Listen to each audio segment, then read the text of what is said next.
생산과 소비 부록을 시작하겠습니다. 노태우가 원활한 국정 운영과 선거에서 압승하기 위해서 지역 연합을 했죠. 그래요.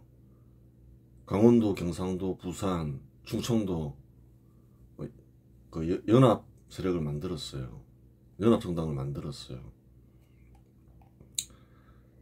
근데 압승할 줄 알았는데 참패해버리죠. 과반을 넘어 압승을 하려고 했는데 200석 정도 나올 줄 알았는데 그렇지가 않았다는 거예요.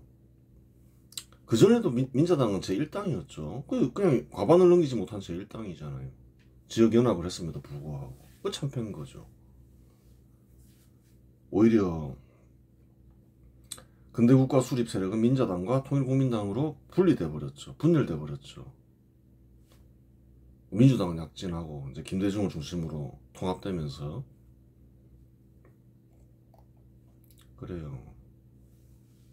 그러면서 근대국가 수립 세력마저 지역주의 정치를 하게 된 거죠.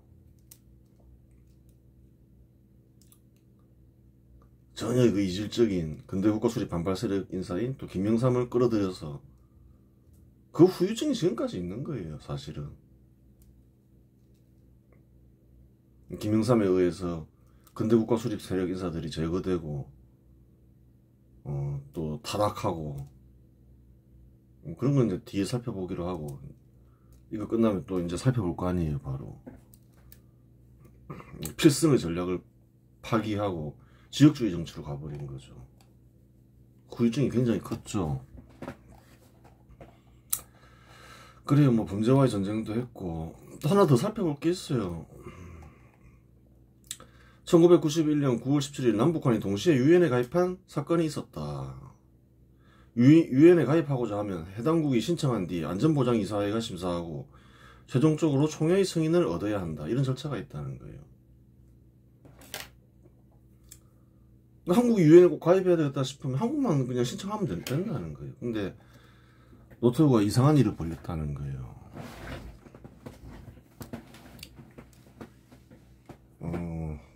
노태우가 산업화를 승계한 건 잘한 일이죠. 뭐 실수도 있었지만 토초세를 제정하고 잘못된 것이긴 하지만 대체적으로 잘했어요. 근데 정치적으로 보면 그걸 아주 잘하는 건 아니었다는 거예요.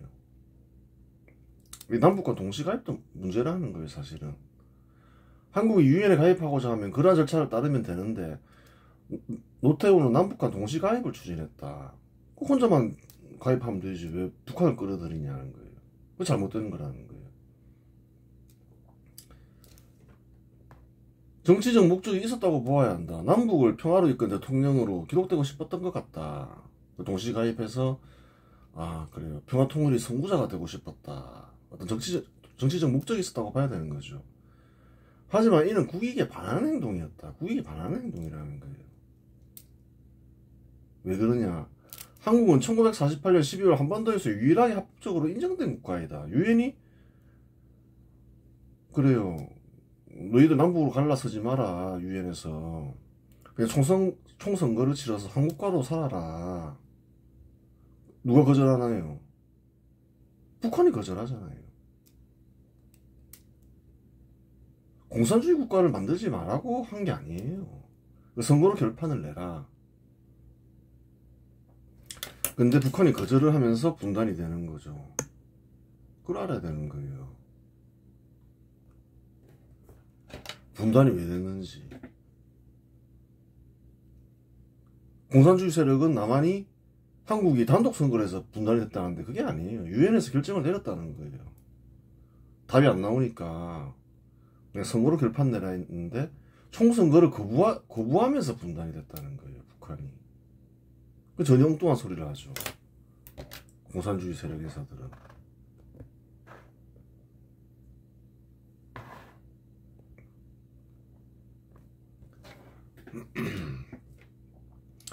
북한이란 나라는 유엔과 맞서 싸운 테러 단체에 불과했다. 테러 단체였다는 거예요. 실제로 유엔군과 싸웠다는 거예요. 그러면 유엔은 어떻게 되나요? 유엔은 당연히 테러 단체를 규정하죠. 유엔국과 싸웠으니까 북한이란 나라가.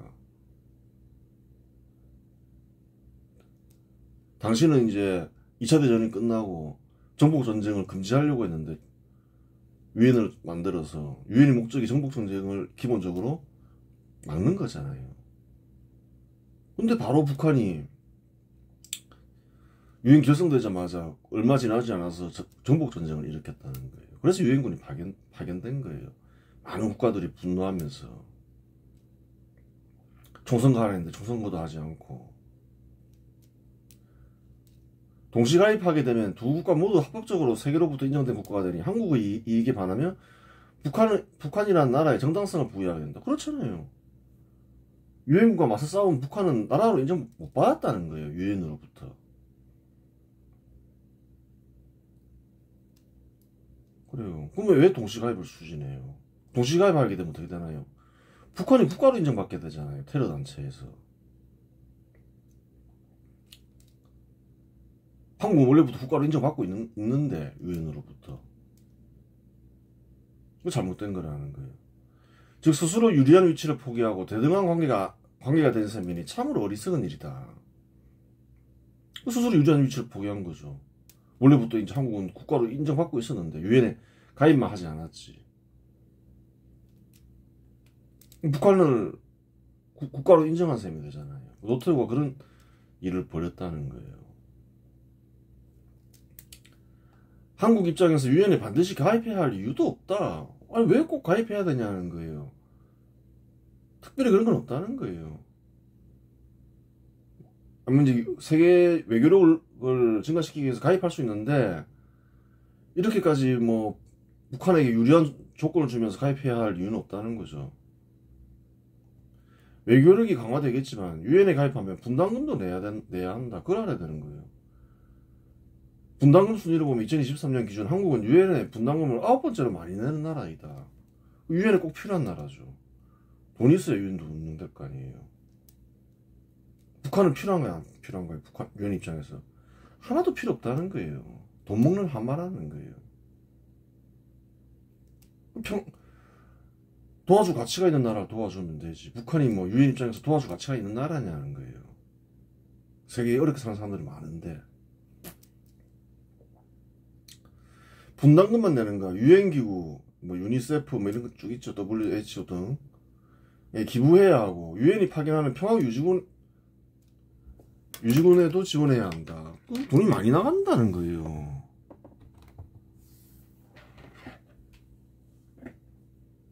원조하고 싶은 나라가 있으면 직접 원조하면 그만이고 파병할 국가가 있으면 베트남전에 파병하듯이 개별적으로 파병하면 그만이다. 뭐 유엔에 꼭 가입해야 할 수 있냐는 거예요.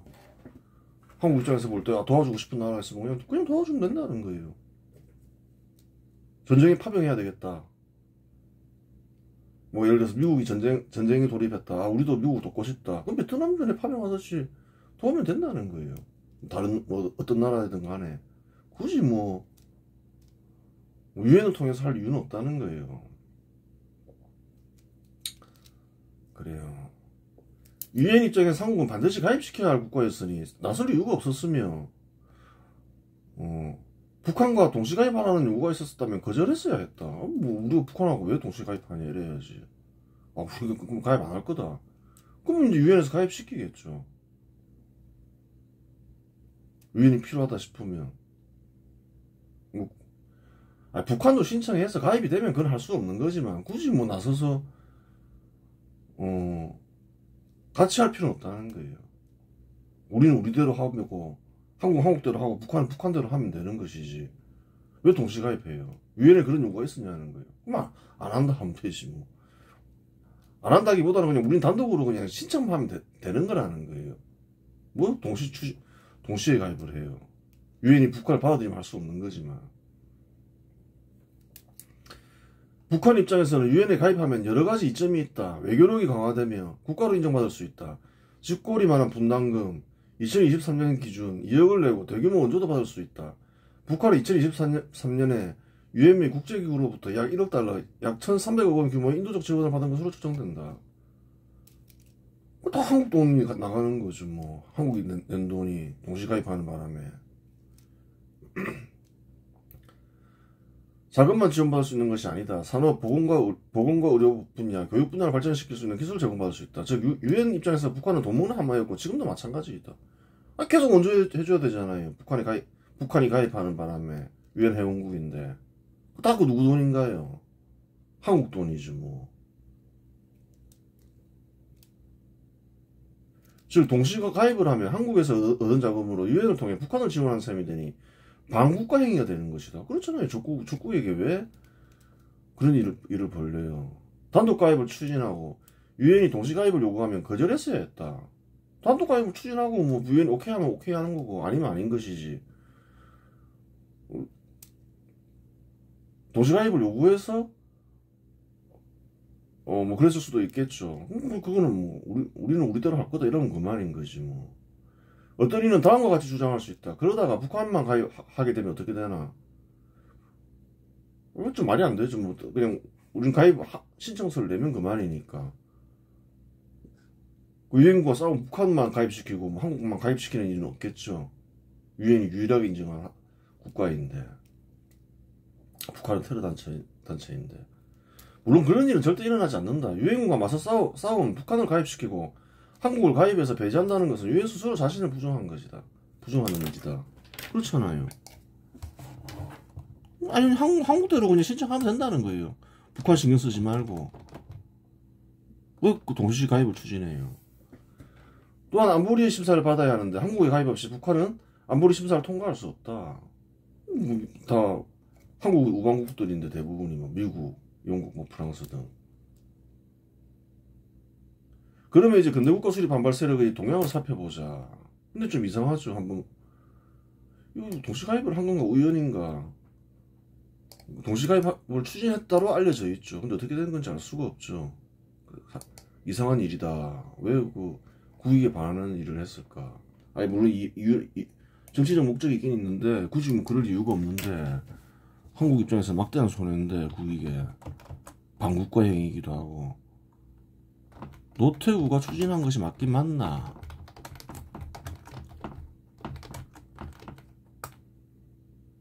맞나? 동시가입이 우연이었나?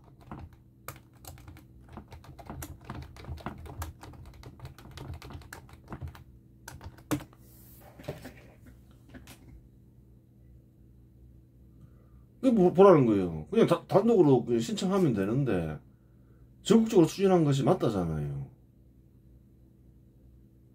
그럼 왜 그런 일을 벌여요? 북한은 유엔 입장에서 보면 유엔과 싸운 테러 단체인데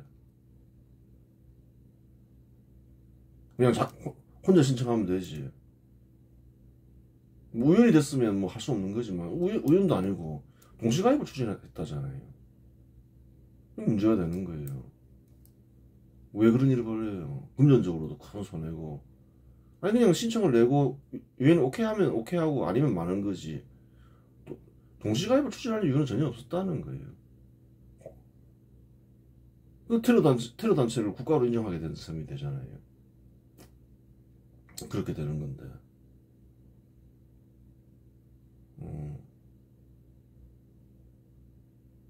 그래요.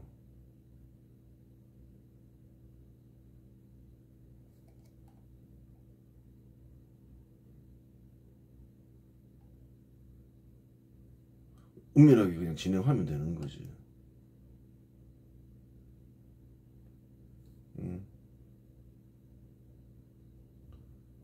그렇진 않은 우연일 수도 있겠네요. 북한의 반대 여부에 상관없이 유엔에 단독 가입 신청서를 제출하겠다고 공식 발표했다.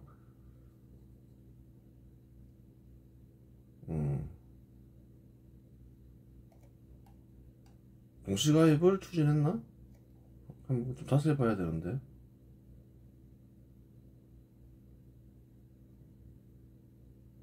뭐 적극적으로 뭐 추진한 것으로 알려져 있죠.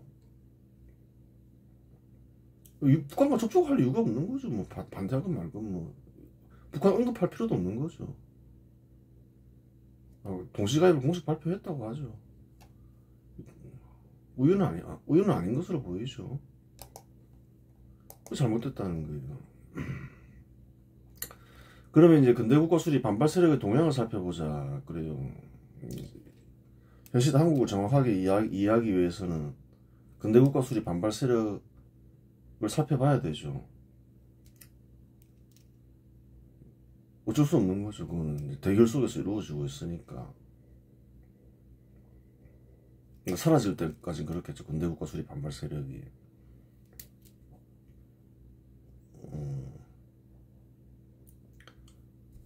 껍데기 세력. 근대국가 수립을 목표로 하는 한민당에 뿌리를 두었지만 세월이 흐름에 따라 본래의 목표의식과 실천 방안은 사라지고 고대의 간섭적 생각에 지배당한 인사들이 껍데기 세력이다. 기본적으로 한민당도 마찬가지지만 한민당의 뿌리는 갑신정변에 있는 거예요. 근대화를 하고자 하는. 근데 근대화의 핵심이 뭔가요? 상공업 육성. 수출 중심인 거예요. 그것도 마찬가지로. 그래요. 우리 농업으로 살면 안 된다. 갑신정변 인사들이 그거잖아요. 시장을 중시해야 된다. 기업을 육성해야 된다. 근데 어느새 보니까 민주당 인사들은 원래 우리가 그런 한민당에 뿌리를 두고 있는데 농업 중심이지 무슨 뭐 수출 중심이냐. 농업 그렇게 바뀌어 있더라는 거예요. 어느 순간. 그게 왜냐하면 그 갑신정변이 뜻이 사라진 거예요. 한민당에서. 고도의 간섭적 생각은 어떤가요? 산업공상, 신분제도, 농업 중시, 상공업 경시, 기업, 하여튼 정부 통제, 기업을 우습게 생각하고, 상공업 통제. 그게 이제 그때부터 내려오는 간섭적 생각이라는 거예요. 어느 나라나 그런 게 있는데, 한국은 특히 심했죠. 근데 그런 생각이 지배당하면서 그런 주장 많은 거예요. 산업화 하겠다. 수출 중심으로 가야 된다. 그런 거 왜 하냐 이러고. 우리 농업이라 해야 되는데. 그런 식이었다는 거예요. 한번 우리 제철소를 만들어 보자. 안 된다. 전부 그런 식이죠. 그래요. 어느새 관습적 생각에 지배당하고 원래의 뜻을 다 상실했더라. 괜히 껍데기 세력이라고 하는 게 아니에요. 까보니까 안에 있던 알맹이가 다 썩어서 사라졌더라. 확실한 적절한 표현인 거죠. 그래요. 실력 갑신정변으로부터 내려오는 이제 일제 식민지 시기에는 실력 양성파 세력이라는 거예요. 계승돼서 내려오던 거라는 거예요. 한민당은. 근데 다 사라져 버린 거죠. 이승만 정부와 박정희 정부를 거치면서 고도의 관습적 생각에는 신분제도 인정, 농업 중시, 상공업 경시, 사유재산과 시장 제약 시, 정부의 산업 통제 등이 있다. 이러한 이들은 일정 부분 공산주의를 수용했다. 공산주의가 그거잖아요. 고도의 관습적 생각을 이제 현대식으로 이제 바꾼 거죠. 공산당 인정하고 공산당이 더 높은 위치에 있잖아요. 북한 보라는 거예요. 농업 공산주의 국가들 보라는 거예요. 정부 통제하고 사유재산 시장 제약시하고 고대에 그랬다는 거예요. 관리들이 함부로 사유재산 신분받은 사람들 재산 수탈하고 시장 우리가 통제해야지 하면서 통제하고 상공업 종사하는 애들도 통제하고 공산주의와 똑같다는 거예요. 사람들은 그런 게 편한 거예요. 고대부터 내려오는 관습적 생각. 그게 가난을 유도하더라도 익숙한 걸 버리기가 쉽지가 않다는 거예요. 실상 공산주의는 고도의 관습적 생각을 새로운 방식으로 정당화하기 위해 만들어진 견해에 불과하다. 다 똑같은 내용이라는 거예요. 자세히 들여다보면.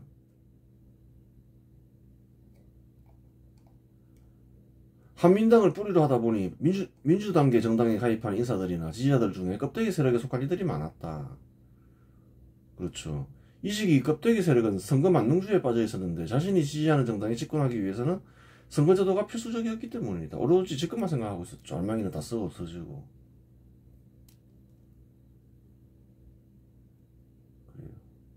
한민당이 원래 선거 만능주의냐는 거예요. 또 다르다는 거예요. 선거주의, 선거에 입각한 민주주의는 언제 유포되나요? 누구에 의해 유포되나요?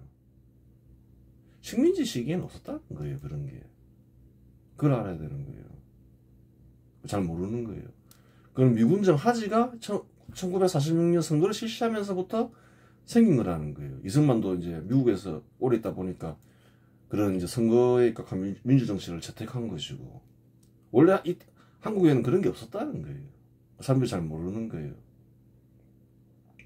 원래는 국민들의 80% 이상, 그리고 지식인들, 이제 공산주의 세력도 있었지만 지식인들 중에는 하여튼 80% 이상의 한국 국민들은 그냥 군대 국가를 수립해야 된다, 그거밖에 없었다는 거예요.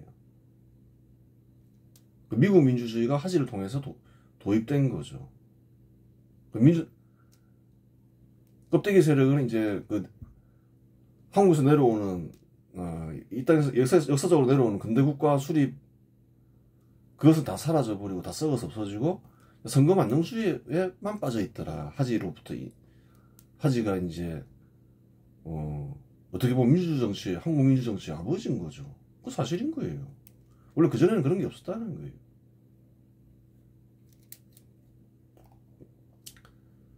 역사적 사실이니까 그거는 부인할 수가 없는 거죠. 당시 민주당의 정당을 구성하는 정치인들은 대체로 껍데기 세력 인사들이다. 그렇죠. 선거 하면서 대통령 직선제 이러면서, 또 그것도 원래 민주당의 정통적인 견해가 아니라는 거예요. 쭉 살펴봤지만 원래 민주당 정통적인 인사들은 48년 이후부터 의원 내각제를 실시해야 된다라고 계속 주장했다는 거예요. 실제로 4.19 폭동으로 집권한 뒤 의원 내각제를 실시했고,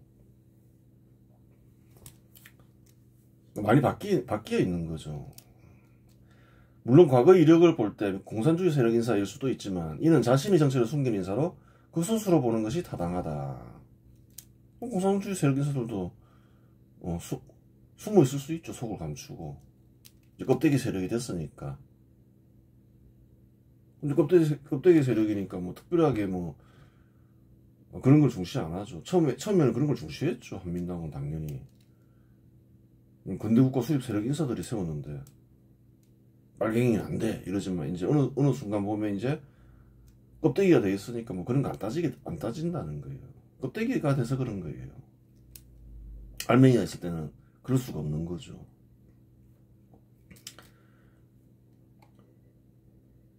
(1988년) 민주당계 정당인이 김영삼의 통일민주당과 김대중의 평화민주당을 약진하였고, 그래요. 민주당계 정당인, 그렇죠. 김영삼의 통일민주당과 김대중의 평화민주당은 약진하였죠. 그 두 개 합치면. 그 결과 두 당의 의석수를 합치면 민정당의 의석수를 초과했다. 단독으로는 민정당이 크게 밀렸지만 민정당이 제1당이니까 많이 못 미쳤죠. 두 당을 합치니까 많아졌다. 이런 경우는 한국에서 48년 이후 처음이었다는 거예요. 어쨌든 간에 가장 좋은 성적이었다는 거예요. 물론 근대국가 수립 세력 정당들이 의석수를 모두 합친 것에 비하면 크게 모자랐지만, 물론 이제 근대국가 수립 세력 정당이 또 두 개 있었죠. 김종필 신민주공화당 있었잖아요. 두 개를 합치면 160석에 이르렀죠. 그래요. 어쨌든 간에 이와 같은 결과는 한국 역사상 처음 있는 일이었다. 여당을 넘어선 경우, 두 개를 합칠 경우에 이런 경우는 처음이었다는 거예요. 또한 껍데기 세력의 대표인사로 볼 수 있는 김영삼이 민자당의 실권을 얻는 경우도 한국 역사상 처음 있는 일이었다. 그렇죠. 근대국가 수립 세력 반발 인사가 근대국가 수립 세력에 소속된 정당의 실권을 얻은 적이 있었냐는 거예요. 처음 있는 일이었다는 거예요. 그러니까 뭐라고 말할 수 있나요? 따라서 노태우 정부 시기 비록 집권에는 실패했지만 껍데기 세력의 전성기였다고 말할 수도 있다. 그렇죠. 공산주의 세력 인사들도 있었는데 정체를 숨긴, 그래서 극소수고 대부분 이제 껍데기 세력 인사들이었다. 그렇게 보면 되는 거죠. 근대 국가 수립 반발 세력에는 껍데기 세력이 있었고, 또 공산주의 세력 인사들이 있죠, 한국에. 그래요. 한번 봐야 되겠죠. NL 세력은 계속해서 주한미군 철수와 국가보안법 철폐 등 친북 반미 구호를 내세우며 활동했다. NL 계열이 있다 했죠, 예전에. 저번에 살펴봤으니까. NL 세력은 1987년 6월 전국 대학생 대표자 협의회를 설립하였고, 전대협이라고 불리죠. 대학생들을 동원하여 종북 시위, 즉 북한의 이익을 대변하는 간첩 활동을 했다. 간첩 활동이죠. 북한의 이익을 대변하면 꼭 그 지령을 받아서 활동해야 간첩 활동은 아닌 거죠. 자기가 북한을 추종하고 북한의 이익을 대변해서 북한의 이익을 위해서 일하는 간첩인 거지 뭐. 그들이 내세운 구호에는 늘 주한미군 철수와 국가보안법 철폐가 있었다. 그래요. 양키 꼬음도 있고 대표인사로는 이인영, 오영식, 임종석이 있다. 주한미군 철수, 양키 꼬홈, 그게 이제 대표적인 NL계의 특징인 거죠. 북한의 이익을 위해서 일한다. 그렇게 되는 거죠. 북한을 자기 조국이라 생각하는 거죠. 그래요. 북한의 정통성이 있다 생각하는 거잖아요. 그 NL 세력은 항상 한국을 잊게 한, 한국을 이렇게 번영시킨 이승만과 박정희, 전두환 이런 사람들을 어떻게든 악당으로 만들려고 하잖아요. 그래야지 북한이 뜨잖아요. 한국은 정통성 없는 국가 되고. 다 이유가 있는 거예요. 전대협이 주도한 사건으로는 임수경 미리북 사건이 있다. 그런 사건이 있었어요. 불법으로 북한을 간 거죠. 미리북 한 거죠.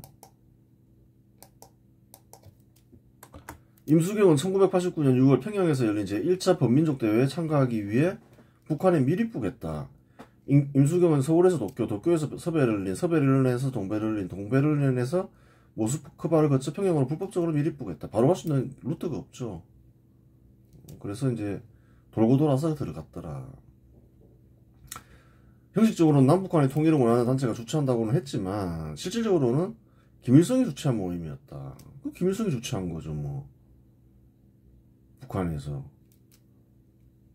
김일성을 만난 임수경은 총성맹세라고 북한의 적화 통일을 지지하며 절하고 왔다고 전해진다. 그렇게 전해지죠.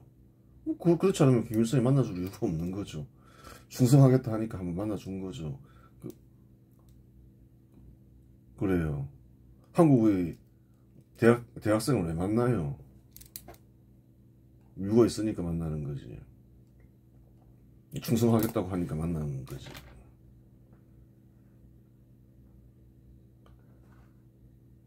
임수경 밀북 사건 이후 밀북 이후 그래요.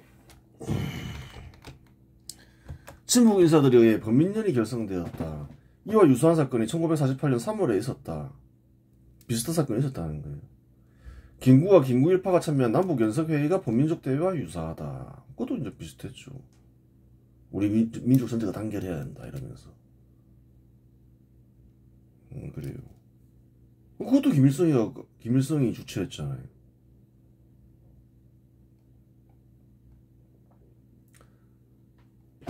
평양에서 했잖아요. 주최해가지고.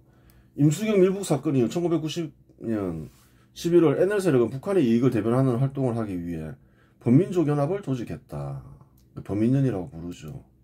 북한의 이익을 대변하기 위해서 만든 거죠. 북한 통일 노선이 맞다 이러면서. 김일성한테 충성하는 거죠. 뭐. 범민연의 대표인사로는 문익환, 이창복, 김희선, 백규환 등이 있다. 범민연은 북한에서도 설립되었다. 한국에서 설립된 범민연을 남측본부라고 불렀고 북한에 설립된 범민연을 북측본부라고 불렀다. 그렇죠. 북측본부의 책임자는 조선노동당 중앙위원회 비서를 역임했던 공산당의 핵심 간부인 윤기복이었다. 그렇죠. 범민연은 북한의 이익을 대변하기 위해 만들어진 조직으로, 그렇죠. 또 적화통일을 하기 위해서 만들어진 거죠. 범민족 대회를 개최하기 위한 활동을 간첩활동을 개최하기 위한 활동과 간첩활동을 주로 하였다. 그렇죠. 뭐 북한이 이걸 대변해서 이라면 그냥 그거는 꼭 지령을 받아야 간첩인 건 아니에요. 북한이 이익을 대변해서 활동하면 간첩활동인 거죠. 그거 당연한 거 아니에요. 그러니까 불법으로 보고 체포하는 거예요. 그래요. NLK의 특징이 있잖아요. 항상 하는 말. 주한미군 철수, 양기고 한미연합훈련 중단, 작전관 환수 등을 내세운 집회 시위를 하면서 북한이 이익을 대변했다. 그렇죠. 한국을 무장 해제시켜야 될 거 아니에요. 그래서 이런 주장들을 한다는 거예요.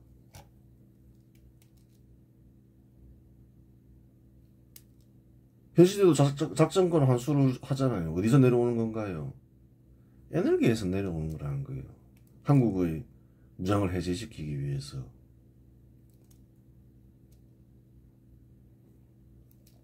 원래부터 주장하던 거라는 거예요. NLK 인사들이. 1989년 범민련 대표 인사인 문익환, 황석영 역시 미리부 가여 김일성을 접촉했던 것으로 알려져 있다. 그렇죠. 범민련 대표이사죠.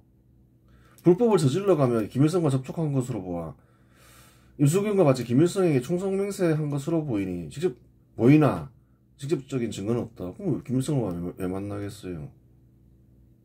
원한 것이긴 한데 또 증거가 없잖아요. 자기들은 아니라 하고 이러니까 직접적인 증거는 없으니까 그냥 그게 보인다 이렇게 얘기해야 되는 거죠. 그런 것 같긴 하다마는. 그래요. 1989년 10월 NLK 인사들이 반미 구국대를 조직하여 그레그 대사 처단과 민족 자주권 정치를 주장하며 미국 대사관전을 점거하는 사태가 있었다. NLK가 또 이제 그래요. 항상 북한이 이익을 위해서 일한다 했죠.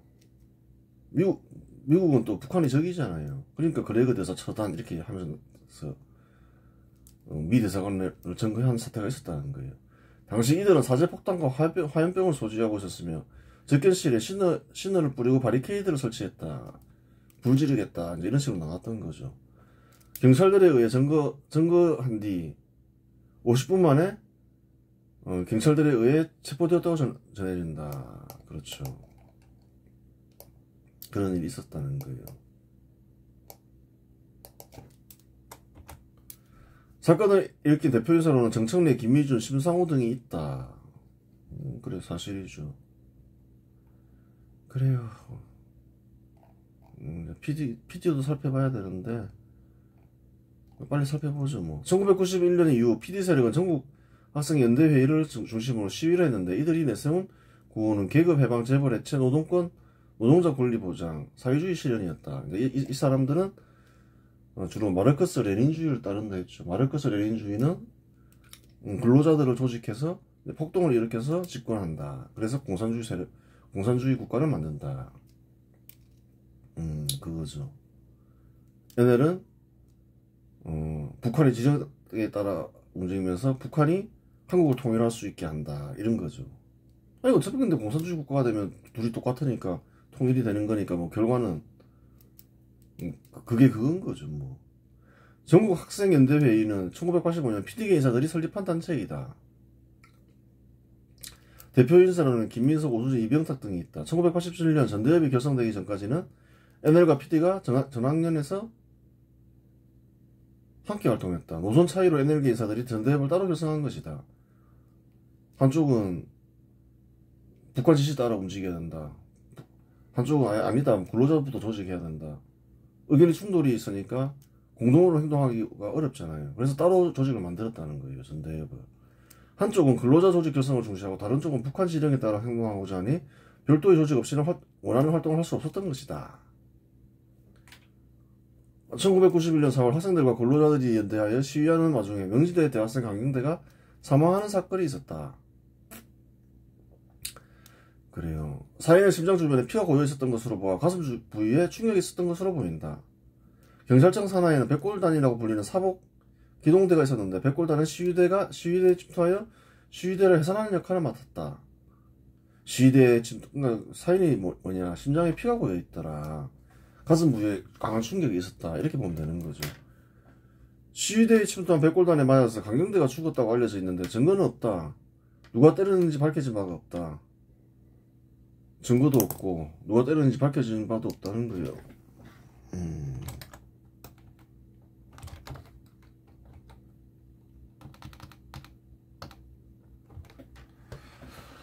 시위 중 서로 충돌하여 사망했을 수도 있다. 하여간 시위대에 참여한 인사들이 증언으로 인해 강경대는 백골단에 맞아 죽은 것으로 알려졌다. 그거 좀 이상한 거죠.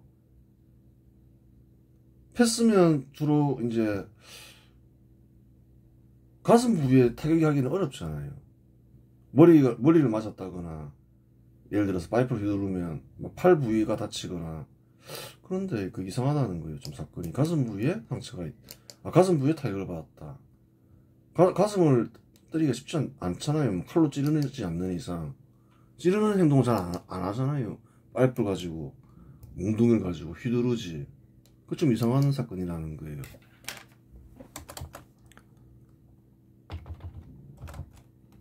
파이프를 휘두르면 머리나 팔에 상처가 있어야 정상이 아닌가.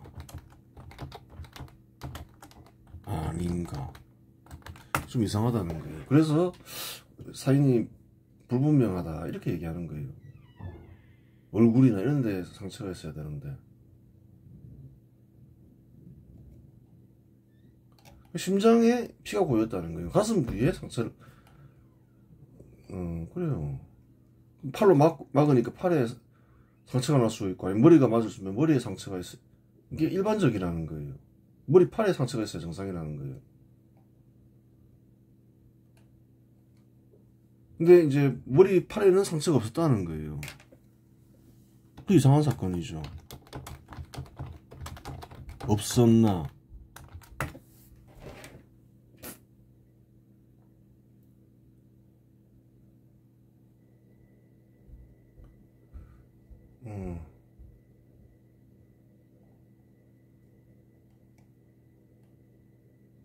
그래요. 뭐 좀 봐야 되겠네요. 사인이 이제 뭐 그냥 그 당시에는 그냥 심장에 피가 고여서 죽었다 이래서 머리와 팔에 상처가 있었을 것으로 보이나. 그러니까 없다는 거예요. 쉽게 얘기해서 밝혀진 게 없다는 거예요. 사진을 찍어놨으면 알 수가 있는데 그냥 가슴에 심장 부위에 그래요. 피가 고였다. 그 좀 이상하죠. 왜 사진이 없을까? 사진 찍어놨으면 증거를 제시할 수 있는데. 그러면 어떤가요? 그냥 부딪혀서 죽었을 수도 있는 거예요. 사람들이 밀집되어 있으니까. 하여튼 뭐 백골단에 맞아 죽은 것으로 알려져 있다. 그럴 수도 있는 거죠. 뭐 어떤 경우인지 지금 정확하게 파악이 안 된다는 거예요. 1993년 PD 계열 인사들은 강경대 사건을 계기로 독자적으로 한국대학 총학생연합을 결성했다. NL 계열 인사들과 마찬가지로 PD 계열 인사들 역시 독자적으로 활동하기 위해 한 총련을 결성했다. 그렇죠. 이제 PD 계열도 우리도 이제 독자적으로 활동하자 그러면서 한 총련을 결성했다는 거예요. 공산주의 세력들 인사들도 조직화되고 점점 세력이 커지고 있는 상황이었죠. 공산주의 세력 인사들 중 국회에 진출한 인사도 있었다. 국회에 진출한 인사도 있었다는 거예요. 1974년 민창항영 사건으로 구속된 공산주의 세력 인사인 이해찬이 1988년 평민당의 국회의원 선거에서 당선되었다. 그렇죠. 민창항영 사건은 공산주의 활동과 연루되어 있는 사건이죠. 대표인사 중에 한 명이 이해찬이죠. 근데 국회의원 선거 당선되었다. 껍데기 세력이니까 이제 뭐 신경 안 쓰는 거죠. 공산주의 세력 인사인지 아닌지. 자기한테 필요하다 싶으면 영입해서 쓰는 거죠. 그렇게 된 거예요. 이번 시간에서 마치겠습니다.